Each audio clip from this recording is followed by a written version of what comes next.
میری پرواز کا عالم نہیں شاہین سے کچھ کم، میری پرواز کا عالم نہیں شاہین سے کچھ کم، بجز اس کے میں خود اپنی حد میں رہتا ہوں۔ ناظرین گرامی، السلام علیکم ورحمۃ اللہ وبرکاتہ۔ میں رشید امین حاضر ہوں امین ہند نیوز چینل پر۔ میں آپ کو خوش آمدید کرتا ہوں فالکن نیوز ٹائم پر۔ آج کی سرخیاں: پیر کے روز کئی کانگریس لیڈران بیل گاڑی پر اسمبلی کے لیے نکل پڑے۔ تلنگانہ ریاست میں فی الحال کورونا وائرس مکمل طور پر قابو میں ہے۔ کیرلا میں گزشتہ 24 گھنٹوں میں 15,058 نئے کیسز درج اور 99 لوگوں کی موت۔ اتر پردیش میں خواتین کے خلاف جرائم نمٹنے کا نام نہیں، 2 بہنوں کے ساتھ اجتماعی عصمت دری۔ سعودی عرب کے وزیر خارجہ شہزادہ فیصل بن فرحان نے امریکہ سے 11 ستمبر کے حملوں سے متعلق تمام خفیہ دستاویزات کے اجراء کا مطالبہ کیا ہے۔ ملا عبدالغنی برادر نے آڈیو میں واضح لفظوں میں کہا ہے کہ وہ زندہ ہیں اور زخمی بھی نہیں ہیں۔ خبریں تفصیلات کے ساتھ۔ کرناٹک کانگریس کے اہم لیڈران نے پیٹرول، ڈیزل و رسوائی گیس سلنڈر اور روزانہ استعمال کی جانے والی گھریلو سامانوں کی قیمتوں میں اضافہ کو لے کر برسر اقتدار بی جے پی حکومت کی ناکامی کے خلاف احتجاجی مظاہرہ کیا۔ پیر کے روز کئی کانگریس لیڈران بیل گاڑی پر اسمبلی کے لیے نکل پڑے۔ کانگریس لیڈروں کی یہ پالیسی کرناٹک اسمبلی اجلاس کے پہلے ہی دن برسر اقتدار بی جے پی کو گھیرنے کے لیے بنائی گئی۔ میسور میونسپل کارپوریشن میں اقتدار میں آنے والے بیلگاوی میونسپل کارپوریشن الیکشن میں پہلی بار زبردست جیت درج کرنے کے بعد برسر اقتدار پارٹی نئے وزیر اعلیٰ بسوراج بومئی کی قیادت میں پرجوش ہے۔ ریاست میں کووڈ مینجمنٹ نے بھی بھگوا پارٹی کے جذبات کو عروج بخشا ہے۔ حالانکہ کانگریس لیڈروں کی بیل گاڑی کے ذریعے احتجاج درج کرنے اسمبلی اجلاس کے پہلے ہی دن بی جے پی کو شرمندگی کا سامنا کرنا پڑ سکتا ہے۔ اس سے قبل ڈی کے شیو کمار نے کہا کہ بی جے پی کی قیادت والی مرکزی حکومت گھریلو سامانوں کی بڑھی ہوئی قیمتیں کم نہیں کر رہی۔ انہوں نے کہا کہ حکومت ملک بھر میں کئی احتجاجی مظاہروں کے باوجود اپنے فیصلے پر بضد ہے۔ شیو کمار کا کہنا ہے کہ پیر کو زبردست ٹریفک کی آمد و رفت کو دھیان میں رکھتے ہوئے صرف میں اور سدھارمیہ ہی بیل گاڑی پر چلیں گے اور اسمبلی احاطہ میں احتجاجی مظاہرہ کریں گے۔ علاوہ ازیں شیو کمار نے ریاست میں برسر اقتدار بی جے پی کے خلاف از خود نوٹس لینے کا معاملہ درج کرنے کا بھی مطالبہ کیا، کیونکہ ان کے ایک رکن اسمبلی اور سابق وزیر نے بیان دیا ہے کہ انہیں کانگریس پارٹی چھوڑنے کے وقت پارٹی کے ذریعے پیسے کی پیشکش کی گئی تھی۔ انہوں نے کہا کہ میں سچائی سامنے لانے کے لیے سابق وزیر شریمنت پٹیل کو مبارکباد دیتا ہوں۔ انسداد بدعنوانی بیوروِ اے سی بی کو اس بات کی جانچ شروع کرنی چاہیے کہ پیسے کی پیشکش کس نے کی۔ دوسری خبر ہے کہ تلنگانہ ریاست میں فی الحال کورونا وائرس مکمل طور پر قابو میں ہے۔ اگلے سال مارچ تک کورونا کی تیسری لہر کا کوئی امکان نہیں ہے۔ ہیلتھ کے ڈائریکٹر سرینیواس راؤ نے یہ بات بتائی۔ انہوں نے والدین کو مشورہ دیا کہ وہ اپنے بچوں کو اسکول بھیجنے سے نہ ڈریں۔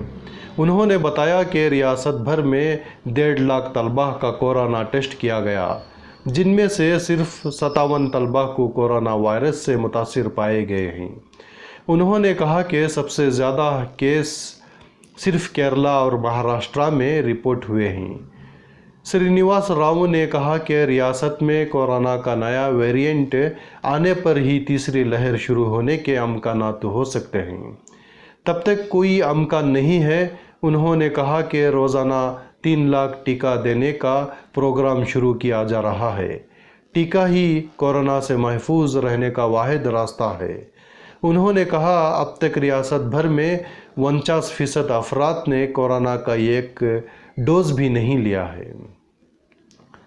دوسری خبر ہے کہ کیرالہ میں کورونا نے اپنی تباہی کچھ زیادہ ہی پھیلائی ہوئی ہے، لیکن اچھی بات یہ ہے کہ گزشتہ 24 گھنٹوں میں 15,058 نئے کیسز درج کیے گئے ہیں اور 28,439 لوگ اس مرض سے صحت یاب بھی ہوئے ہیں۔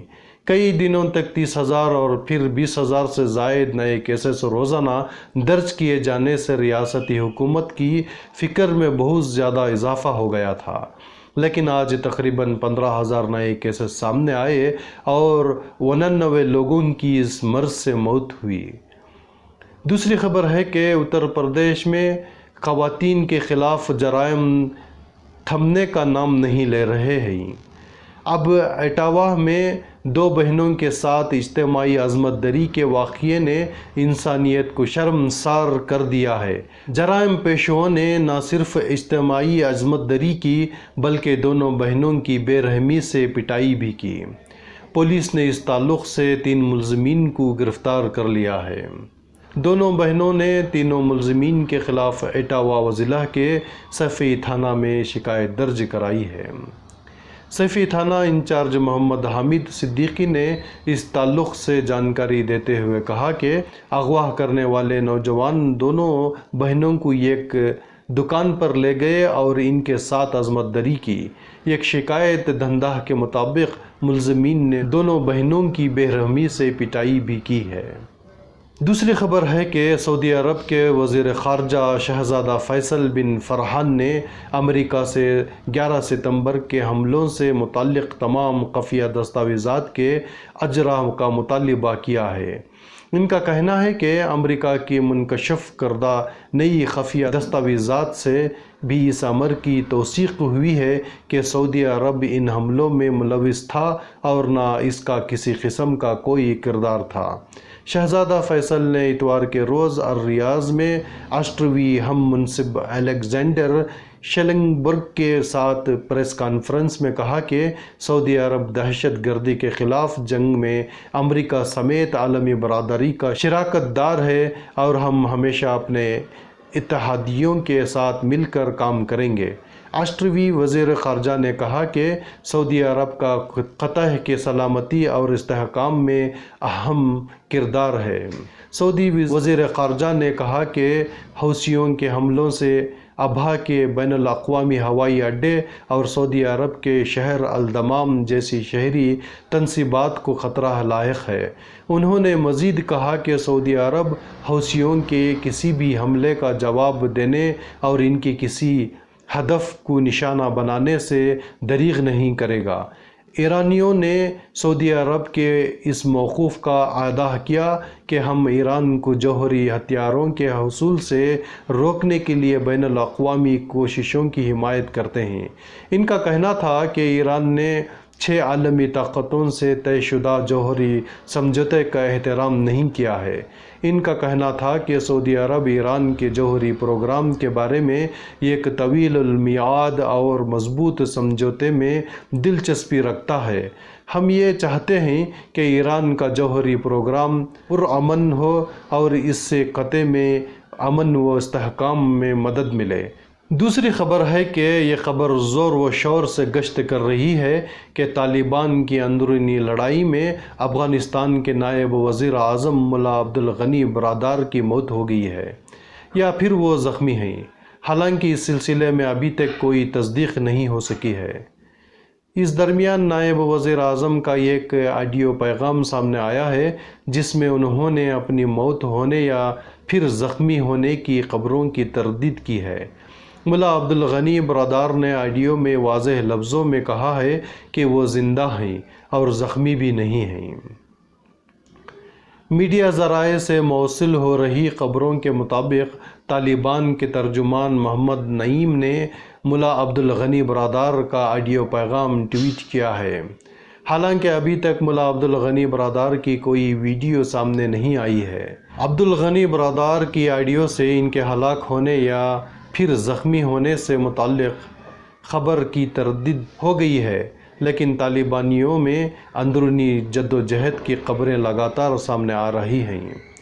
واضح رہے کہ طالبان نے 7 ستمبر کو افغانستان کی کارگزار حکومت تشکیل دینے کا اعلان کیا تھا۔ طالبان حکومت میں ملا محمد حسین اخوند کو وزیر اعظم مقرر کیا گیا۔ اس کے علاوہ ملا عبدالغنی برادر کو نائب وزیر اعظم بنایا گیا ہے۔ طالبان کے ترجمان ذبیح اللہ مجاہد نے کابل میں جانکاری دیتے ہوئے کہا تھا کہ نئی اسلامی حکومت میں تنظیمی فیصلہ لینے والی طاقتور یونٹ رہبری شورا کے چیف ملا محمد حسین اخوند وزیر اعظم ہوں گے۔ ناظرین گرامی، اجازت دیں، ہم ملاقات کریں گے آئندہ بلیٹنز میں۔ تازہ خبروں کے ساتھ شیئر کرنا، سبسکرائب کرنا اور کمنٹ کرنا نہ بھولیں۔ السلام علیکم ورحمۃ اللہ وبرکاتہ۔